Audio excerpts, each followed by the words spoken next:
I'm Sonia, and I am a sophomore at Tucson High. Hi, Sonia. What is your name and where were you born? My name is John Hudson. I was born here in Tucson at St. Mary's Hospital. How do you describe yourself, profession, or favorite activity? Well, professionally now I'm officially retired, but I do volunteer work here at Dunbar Pavilion. Were your parents also from Tucson? No, my parents were from Texas. They both came from Texas along with two other couples in the late 1930s. Please describe your early life, including any world events that were important to you. Oh, early life. Well, early life, a lot of it was spent in and around the old Dunbar school because my three older siblings went to school here, and my mother was very involved in PTA and her children's education, so I would tag along with her. And I got to know a number of the teachers and Mr. Maxwell Sr., the principal. From there, I started to school at Mary Lynn Elementary School in the early 50s. Went from there to Wakefield Junior High School. It was called at the time, they call them middle schools now. And then on to Pueblo High School, where I graduated from. Early life was spent in the A Mountain community, just southwest of the A Mountain Peak. The actual official subdivision was the Hiram Banks Additions. And I found out in later years that Hiram Banks was an African-American guy who was a geological surveyor for the government. And he was out in Tucson surveying land and stumbled upon that area and bought it. And unbeknown to the assessor's office, he had put a moratorium on the land that only Negroes, as they were called at the time, could purchase that land.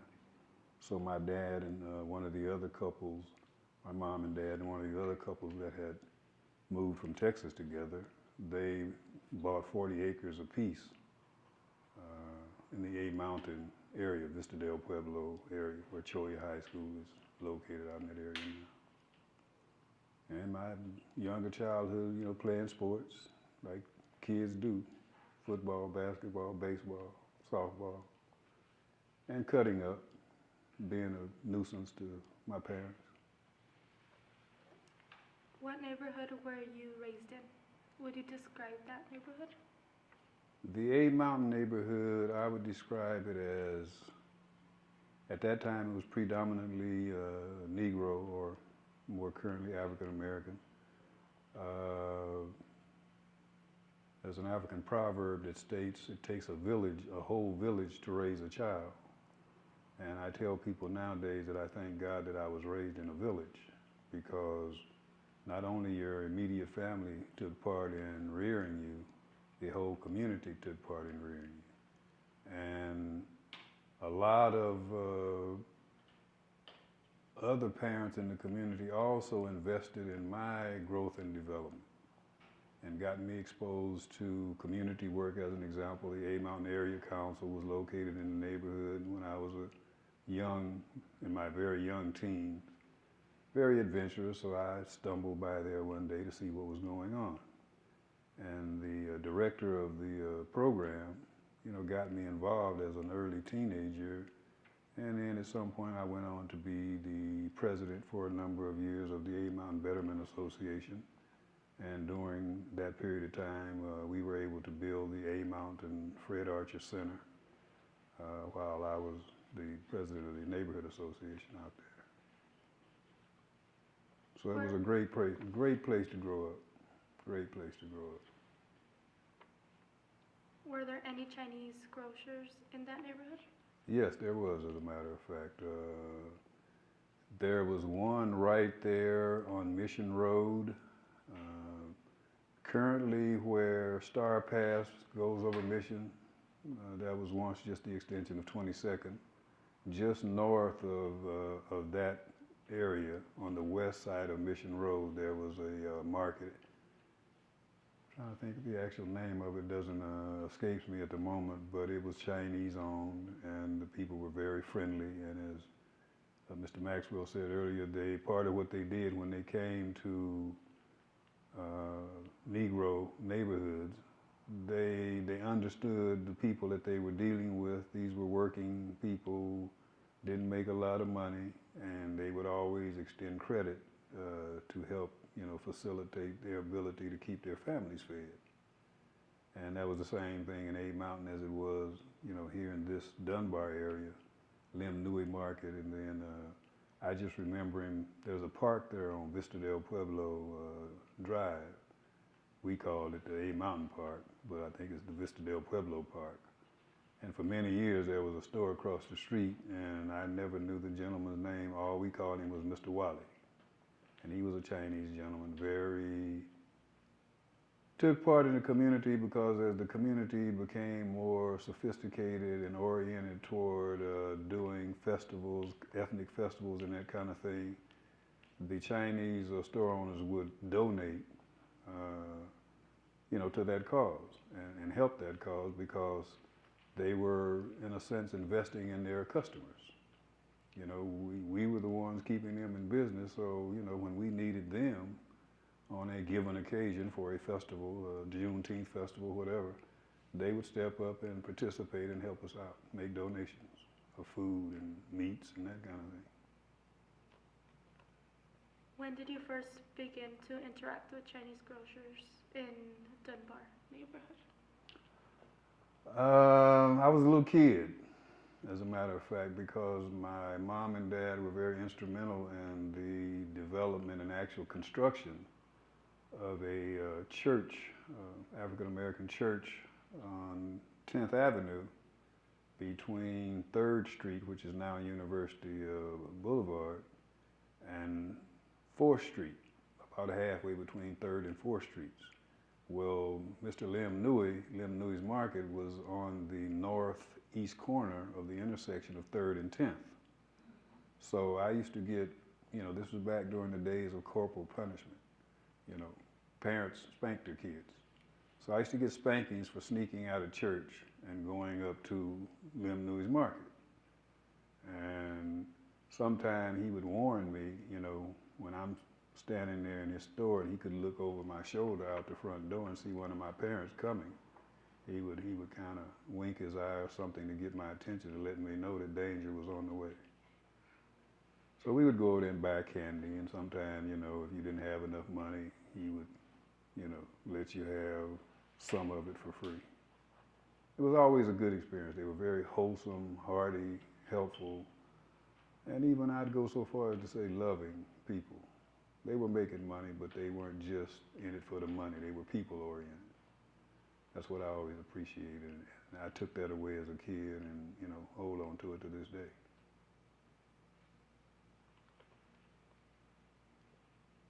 Which Chinese grocers did you know? What do you remember about these stores? Again, Lim Nui, there on 10th and 10th Avenue and 3rd Street. Forgive me because the name of the store owner there on Mission Road, his name escapes me, but we did business with him for many years. Mr. Wally there on West San Marcos Boulevard, did business with him for many years. And then as I became more involved in community work and putting on festivals and that kind of thing at the park, he was very instrumental in helping us out with food products for those type things. So it was always a good working relationship for me. What do you remember about the lives of the Chinese grocers? Now, it was different as time went on. I remember that Lim Nui Market there at 3rd Street and 10th Avenue, they lived on the premises. They had a store up front and they lived in the back. That was also the case with the market there on Mission Road, just north of where 22nd or Star Pass would have come through back at that time. And Mr. Wiley, he lived outside the neighborhood. But that was the thing that was always interesting to me. For the most part, growing up, the Chinese vendors that we dealt with, they lived in the neighborhood because they lived in the back of the stores. They had their residences on the same site. How would you describe your relationship to the Chinese grocers? Good. I mean, it was always good. It was always wholesome.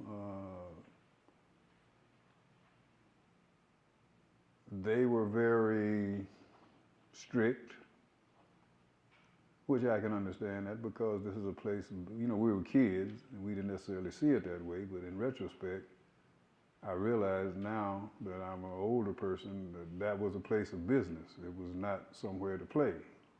So, if you went in the store and started playing around and cutting up a little too much, they would get on you and tell your parents the next time they came in there, and then you get a spanking when you got home. But they'd make it up to you, you go back in there, they'll give you a piece of candy for free or something like that. But they too invested in our rearing. They invested in our development because, they were strict sometimes, but they were still loving. And, again, in retrospect, looking back on it, I thank God that they, treated me the way that they did because I could have just grown up without any kind of sense of direction. But they helped provide direction. And, sometimes some of the young people would pilfer or steal candy from, out of the store. And they didn't allow that. When they caught you, they would, kind of collar you and tell your parents, and then your parents would deal with you. But it was a good relationship. I wouldn't trade my growing up experience in Tucson, A Mountain for anything in the world. Do you remember the Chinese grocers giving credit to people who shopped at their stores? If so, what effect did that have on those people? Yes, it was a mutual benefit. I mean, because they chose to locate in a neighborhood that was inhabited by primarily lower paying employed people. These were not wealthy people. They were not even middle class people. So it was to their benefit to extend credit so people could do business with them. And they didn't extend credit for free. I mean, there was an interest that they charged on the extension of credit, which, well, they should. That they were in business to make money. But it was a win-win situation for the neighborhood residents. It was a win-win situation for the grocers. And as I mentioned earlier, as time went on, not only did they sell groceries and make money in the community, but they also gave back to the community in some instances. When I was involved with putting on the Juneteenth festivals in the Vista del Pueblo Park, Mr. Wiley in particular, early on, and then as he went on, there were a group of African American guys that bought the store, and likewise they provided some things at no cost to help out community events. But it was a win-win. I see it as a win-win situation for the store owners and for the community. Because if you didn't have cash money, on a given day to buy groceries and feed your family, they would extend credit to you, and then when you got paid, then you pay off your tab at the store. Did you have experience with the Chinese cotton growers in Marana? Please tell that story. My only experience with the Chinese growers was during the summer months when school was out. To teach me an early lesson, I found out in later years that what my parents' motivation was for sending me to the cotton fields to pick cotton and later on chop cotton. My parents were very even though they weren't blessed to get an education, they wanted their children to get an education, but mainly they wanted to instill in you what you didn't want to do for a living. When you were an adult, did you have experience with the reconstruction of old Chinese buildings as part of Tucson urban renewal. Please tell that story. Yes, one of my first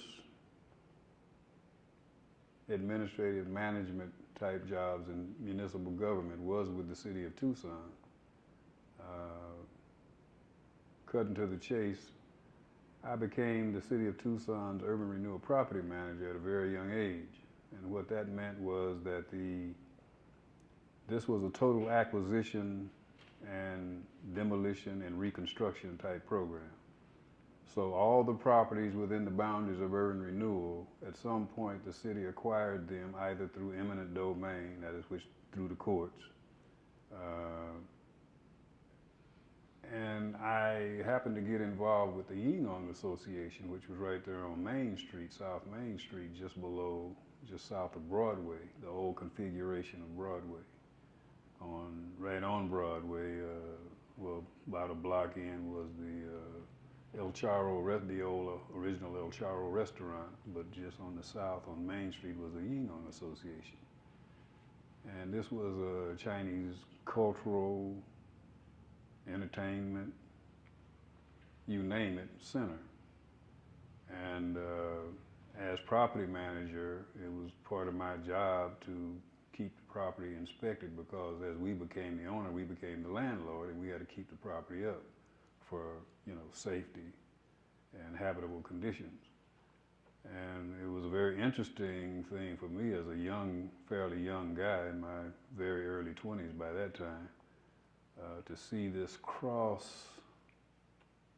this whole, from people in tuxedos and evening gowns going to high-class social events, to a group of, as it was explained to me, these were natives that had been brought over, that really had no relatives in the United States from China, and they kind of lived like squalors in little huts back on the backside of the property. And as I got to more involved in managing the property, I found out through observation and information that mainly these little guys just darted around all day long in very primitive dress, almost like cavemen looking garb, and they smoked a lot of opium. And from that extreme to, like I said, evening gowns and tuxedos, and it was also like a gambling center and that kind of thing. That was very interesting, and I found out in later years that I was one of the very few people, non-Chinese, that ever got allowed that kind of exposure to that facility. But my job with the city of Tucson allowed me to do that. Did you have other interactions with Chinese in Tucson? Please describe. Well, as I got older and got more involved in community work, and my dad, for many years, cooked. He was the cook at the YMCA camp, Triangle YMCA camp, and there was a Chinese gentleman that served on the board during that period of time. And a couple of times a year during the summer months that the camp was up and running, they would have a board meeting on site and steak dinner and that kind of thing. So he would always come back. I don't even remember his name, forgive me, but he would come back in the kitchen and be very friendly and outgoing. And that was one of the characteristics that I had always kind of found personally with Chinese people that I interacted to. They liked to laugh. They could be serious, but for the most part, they were very outgoing and speak to you, smile at you, and very engaging. That was my experience. What was the neighborhood like at that time? How did people treat each other? What was particularly interesting about the neighborhood? Well, I'll speak for the A Mountain neighborhood, which is where I grew up, even though I was exposed to the Dunbar area quite a bit also. But my day-to-day living, we lived in the A Mountain area. And at that time, it was pretty rural. My backyard was the desert. My dog, if you gave him some dog food, he'd look at you like you was crazy because, he went and caught rabbits. Also, in my early years of schooling at Mary Lynn Elementary School, when I got out of school, I came home, I changed clothes, crossed Mission Road, hopped the barbed wire fence, hopped the irrigation ditch, picked enough cotton to pay for my lunch money, for my lunch money the next day, then I could play in the cotton wagon until about dark, and then I had to be home by dark. This was pretty much a daily thing. On Saturday, you picked most of the day. So it was very rural. It was very, as I said earlier, it was a village.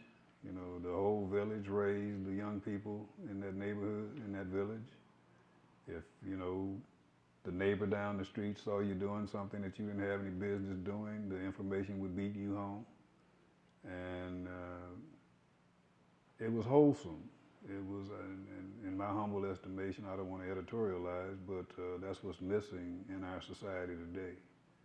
Neighborhoods, whole neighborhoods raising our children, participating and investing in our young people. How would you describe life in Tucson during that time? Do you have any photos or artifacts you would like to make part of this interview? Not really. I was not one given to collecting relics. After I got older, I have collected quite a bit of African art. But during that period of time, I was just trying to make it, get ahead, change my standard of living. My parents instilled in their four siblings that they didn't want us to live and have to do what they did to survive. They wanted better for us, and they pushed us to do better. And so I was happy from where I'm happy with where I came from, but I'm also very blessed to have gotten away. Because inner city neighborhoods, which that, even though it was rather rural at that time, it still had the inner city element to it, and it can eat you alive if you're not careful. What kinds of things changed in Tucson over time? The urban sprawl. Tucson just took off and grew tremendously. Seemed like overnight. The demographics certainly changed considerably. From your current point of view, what is left of the Chinese groceries? Do you wish to add anything? What is left of the Chinese groceries? I don't really feel qualified to speak to that because much of my adult life I spent away from Tucson. And, since I've been back here, the neighborhood stores, pretty much gotten consumed by, the Safeways, the Fry's, the Albertsons. So I'm not really familiar with the neighborhood market scene at this juncture. And